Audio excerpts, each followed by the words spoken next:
Welcome back to Cask and Point. Today we're going to be trying the most exciting release of 2025, Jack Daniel's 14 year. So Jack Daniel's a few years ago started their 10-year release. The year later they started the 12-year, and now 2 years after that we have the 14-year. And the 14-year is bottled at an amazing cask strength, 126.3 proof, and I could not be more excited for this. Now, Jack Daniel's has not had a bottle that was this old since about 100 years ago, the beginning of the 20th century. It's actually a pretty cool bottle, and it's also 14 years old, so I'll put a photo of that on your screen. But since then, we really went through a long era of no age statements from Jack Daniel's. Even Coy Hill and all these amazing releases didn't have any age statements, but the Jack 10 really started it up again. Now we have the 12, and now we have the 14. So it seems like Jack Daniel's is really holding true to what they said before, where they want to have a 15-year, an 18-year, a 21-year, all these amazing things, but it's going to take time. And they're really trying to age these on the bottom of the warehouses so they can age slowly, so they can really grow, really develop in the whiskey and not get super over-oaked. But the fact that they were confident enough to put this out at cask strength as opposed to the watered down 97 and 107 that are the Jack Daniel's 10 and 12 respectively, I mean, man, I could not be more happy. Now, before we get into the review, I just want to thank my good buddy Chris Alexander for giving me this sample. He runs a cool group called the Storyteller Whiskey Collective out in Neenah, Wisconsin. So, pretty cool, and he sent me this really cool bottle. Now, a lot of the reviewers that you guys have seen, they all have these really cool Jack Daniel's 14 bottles that Jack Daniel's sent them. I'm not that cool just yet, but a good buddy of mine did make this Jack Daniel's bottle, put Jack 14 on it, gave me the real juice in it, so I'm really so excited for this. Could not have done this review without him, so thank you so much, Chris, for this. And yeah, I mean, there isn't too much else to say. An amazingly exciting release. Now, I am going to be blinding this with good old 2024 Coy Hill, 2021 Coy Hill, King of Kentucky, and some other fun releases. I'm going to be saving that for next week. I wanted to do a shorter review for you guys. I know a lot of the Jack 14 reviews have been on the longer end on YouTube right now, so wanted to mix up the pace a little bit and get this one under 10 minutes, hopefully. So let's get right into finding out just how good the most exciting release of 2025 really is. Wow, on the nose here, there's a lot of rich oak. Clearly a really nice caramel. There's definitely that banana charcoalness that's on good old Jack Daniel's products. Wow, yeah, really, really rich oak. Definitely some pepper in here. A really nice red fruit as well. There's a lot of richness.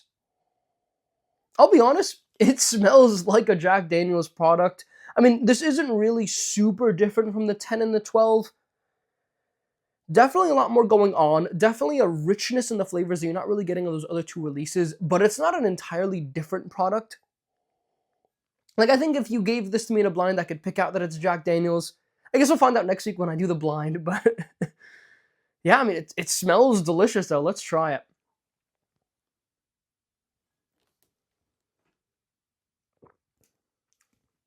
Okay, that's really good. So, there's a lot of oakiness on that. There's definitely a good amount of cherry on that. Some caramel. You do get some of the banana, some of the really candied banana that I really only get out of Coy Hill 2021. Not really even on the 2024 Coy Hills. Really nice candied banana on there. This is only the second Jack Daniel's product that's given me that. Wow, that is so interesting. But it's overlaying it with a lot of really rich oak, a lot of nice cherry on here. Wow.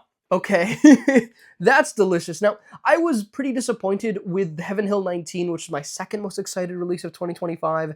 We will be reviewing the Woodford 139 proof Whisper Redux next week, so we'll see how that one stacks up. It's so exciting. We've had all these releases come out in the last few weeks. But wow, this is just so good, so rich. Clearly, easily better than any 10 or 12 I've had so far. I'm thinking it's better than Jack Daniel's Coy Hill 2024 as well, at least the lower proof barrels. We will blind it against a higher proof. I do have a 134.7 proof one, so that'll be fun to blind it against. Wow, that is really, really good, really rich, but not that different from anything else. This isn't going to give you a super new experience, a super novel experience, but it's going to take a lot of the characteristics that people like on other Jack Daniel's products and put it all in one. And as somebody that isn't a big Jack Daniel's fan, this is opening my eyes a little bit. Let's take a second sip.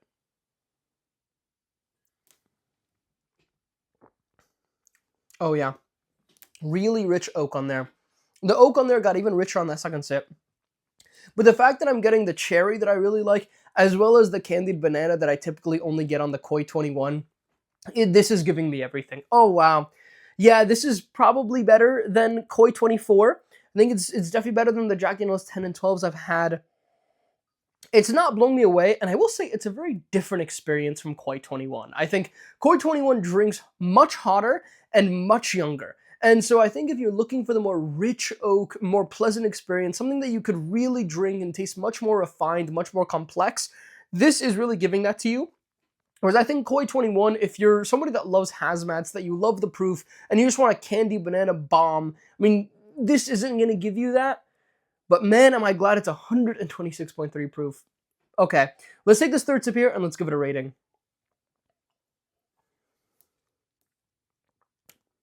Okay, it's good.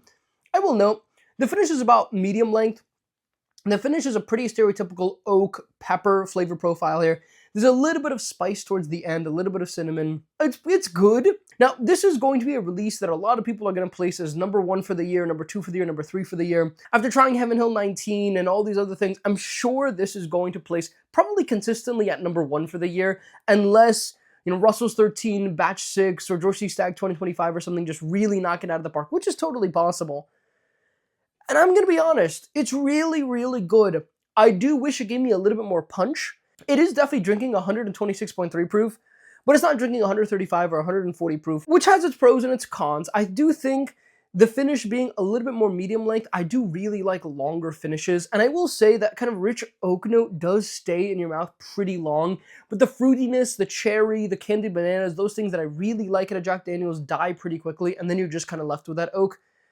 And so, by no means is this something that's utterly exceptional. I think secondary on this bottle started around $650, $700. I wouldn't pay that. I would definitely hold off a few weeks. I would wait until it's maybe in the $250 to $350 range. I don't think it'll get any cheaper than that. I'm not even sure if it'll even get to $250, but I would definitely not pay $650, $700 for this. Definitely try to get it at least half of that, because while this is good, and I think it's definitely worth it more than its MSRP at $150, it is not something that is going to absolutely blow your mind that I think justifies this $500, $600, $700 markup that we're currently seeing right now, but also this released last week. And so let's give it a few weeks, and then I think a lot more people will enjoy it at the price point. But this was delicious. Again, thank you so much, Chris. Today I'm going to rate this an 8.3. I think it's a very solid representation. I think it's right now slightly higher than where I'd rate Koi Hill 2021, but it will take a blind for that. And I think it's actually a lot more matter of preference. I don't think this is clearly better than it. I think it's just a different experience. But this was delicious. I hope you all enjoyed it.